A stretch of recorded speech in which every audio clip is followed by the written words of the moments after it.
తమిళనాడులో విజయ్ పార్టీ పెట్టి ఒంటరిగా పోటీ చేసే ఎన్నికల్లో గెలిచి ముఖ్యమంత్రి అయిన తర్వాత పవన్ కళ్యాణ్ని ట్రోల్ చేయడం ఎక్కువైంది. ప్రధానంగా వైసీపీ వాళ్ళు ట్రోల్ చేశారు. పవన్ కళ్యాణ్ అభిమానులు కూడా కొంతవరకు ట్రోల్ చేశారు. వాళ్ళ బాధ ఏంటంటే విజయ్ లాగానే ఒంటరిగా కనుక పోటీ చేసి ఉంటే అధికారాన్ని కైవసం చేసుకోవడానికి అవకాశం ఉండేది, పవన్ కళ్యాణ్ ముఖ్యమంత్రి అయ్యేవాడు అనేది. దీని మీద పవన్ కళ్యాణ్ నిన్న తాడేపల్లిలో జనసేన మీటింగ్లో మాట్లాడుతూ అడ్రస్ చేశాడు ఈ ఇష్యూస్ని. ఏంటి ఆయన రెస్పాన్స్ అంటే, ఫస్ట్ పాయింట్ ఆయన చెప్పింది ఏంటంటే 2024లో ఆంధ్రప్రదేశ్ పరిస్థితిని తమిళనాడు పరిస్థితితోటి, తమిళనాడు రాజకీయాలతోటి పోల్చకూడదు. అది వేరు, ఇది వేరు. తెలిసి తెలియక చాలామంది మాట్లాడుతున్నారు. తమిళనాడులో ఎవరో పార్టీ పెట్టి ముఖ్యమంత్రి అవడంతో 2024లో జనసేన ఎట్లా చేసి ఉండాల్సింది అని చాలామంది నా చెవిలో ఊదరగొడుతున్నారు అని అన్నాడు. అని ఏమని చెప్పాడంటే 2024 నాటి పరిస్థితి ఏమిటి, ఏపీలో రాష్ట్రం ఇంటెన్సివ్ కేర్లో ఉంది. జగన్మోహన్ రెడ్డి గారు ముఖ్యమంత్రిగా ఉన్నాడు. ఆయన కనుక కొనసాగితే రాష్ట్రం అల్లకల్లోలం అవుతుంది అనేటువంటి అభిప్రాయం ఉంది. ఆ టైంలో ఆ ప్రభుత్వాన్ని గద్దెదించాలి, అందుకోసం ఏమైనా చేయాలి అనేటువంటి వాతావరణం ఉంది. ఆ నేపథ్యంలో టీడీపీ తోటి, బీజేపీ తోటి పొత్తు పెట్టుకోవాల్సినటువంటి పరిస్థితి వచ్చింది. సో ఆంధ్రప్రదేశ్లో ఆనాటి పరిస్థితుల్ని గ్రహించకుండా తమిళనాడు రాజకీయాలతో పోల్చి జనసేన కూడా ఇట్లా చేయలేదు, పవన్ కళ్యాణ్ ఇట్లా చేయలేదు అని చెప్పి అనడం కరెక్ట్ కాదు అనేది ఫస్ట్ పాయింట్. రెండో పాయింట్, ఒంటరిగా పోటీ చేయటం గురించి. 2019లో ఆల్రెడీ ఒంటరిగా పోటీ చేశాను కదా, జనసేన పార్టీ పోటీ చేసింది కదా. అప్పుడేమైంది, నేను 2 చోట్ల పోటీ చేస్తే 2 చోట్ల ఓడగొట్టారు కదా. అప్పుడేమయ్యారు మీరంతా, అప్పుడు ఎవరు నా పక్కన నిలబడలేదే అని చెప్పి కూడా అన్నాడు. యాక్చువల్గా ఈ పాయింట్ గతంలో కూడా చాలాసార్లు పవన్ కళ్యాణ్ లేవనెత్తాడు.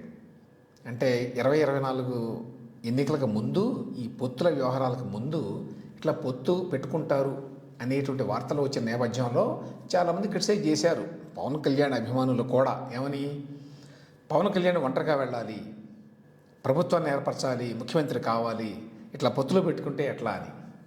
అప్పుడు కూడా ఇదే మాట అన్నాడు. అవును, పొత్తులు పెట్టుకోకుండా 2019లో ఒంటరిగా వెళ్ళాను, బీజేపీతో పొత్తు లేదు, టీడీపీతో పొత్తు లేదు. ఏమైంది, 2 చోట్ల నన్ను కూడా ఓడించారు. ఆ చేదు అనుభవం నుంచి కొన్ని గ్రహించాను నేను అని కూడా చెప్పాడు. సో నిన్న కూడా ఇదే మాట మళ్ళీ రైట్ చేశాడు. ఆనాడు నా పక్కన ఎవరూ లేరు, ఒంటరిగా పోటీ చేయటం అనే కార్యక్రమం అయిపోయింది. అప్పటికీ అది అనువైన పరిస్థితి కాదు అనే విషయం తర్వాత తెలిసింది.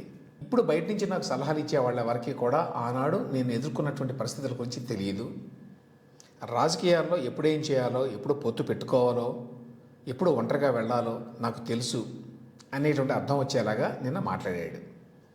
మూడో పాయింట్ ఆయన రైట్ చేసింది ఏంటంటే, చాలామంది జనసేన అభిమానులు కూడా క్రిటిసిజం చేస్తున్నారు. ఏమని, ఈ పొత్తు పేరుతోటి, కూటమి పేరుతోటి జనసేన పార్టీ అంటే సెకండ్ ఫిడిల్ వాయిస్తోంది అంటారు కదా ఇంగ్లీష్లో, అట్లా ఉన్నది దాని పరిస్థితి.